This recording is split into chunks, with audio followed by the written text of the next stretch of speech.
ఇప్పుడు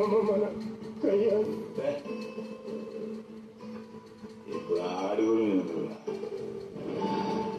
బయట చాలా రోజుల తర్వాత వర్షం పడుతుంది.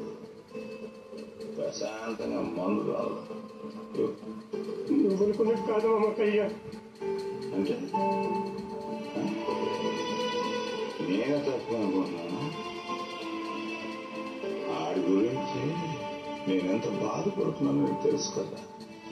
నీకన్నా ఎక్కువ బాధపడుతున్నాడు అమ్మకయ్య.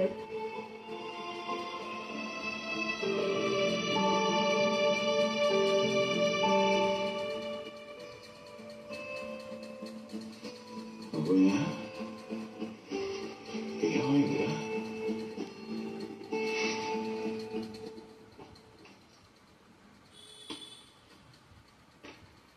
ఎక్కడైనా భయ మన ఆయన రోజు మంది అయ్యేది నాకు పెగ్గే భయ. ఏ భయ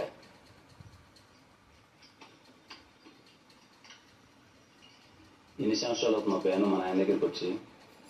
సుమారు 10 ఏళ్ళు అవుతాండి బాబు. అంటే నేను మాట్లాడడం మానేసినప్పటి నుంచి నన్ను అందరూ అడుగుతుంటారా భయ ఎందుకురానో మీ నాయనతో మాట్లాడట్లేదు అని, అమ్మతో సహా. కానీ ఎవరికి చెప్పాలనిపించలేదు. కానీ ఈరోజు నువ్వు నాయనతో ఎందుకు బాబు నువ్వు మాట్లాడట్లేదు అంటుంటే చెప్పాలనిపిస్తుంది భయ. మన దగ్గర అన్నీ ఉన్నప్పుడు చుట్టూ అందరూ ఉంటారు అబ్బాయ. కానీ మా నాయన దగ్గర ఏమీ లేదని తెలిసి 10 సంవత్సరాల నుంచి ఆయన్ని కంటికి రెప్పలా కాపాడుకుంటున్నాం.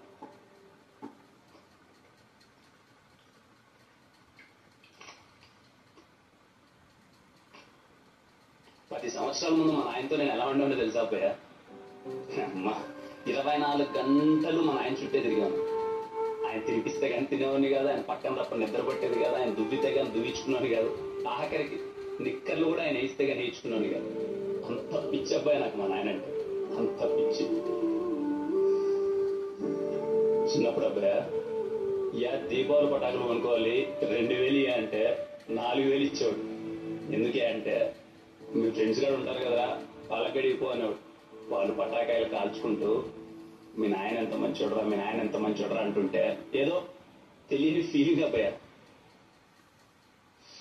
10 మందితో ఆయన కూర్చొని అలా నవ్వుతూ మీసం మీద చెయ్యేస్తుంటే 2 కళ్ళు సరిపోయేటివి కదా ఆయన చూడడానికి.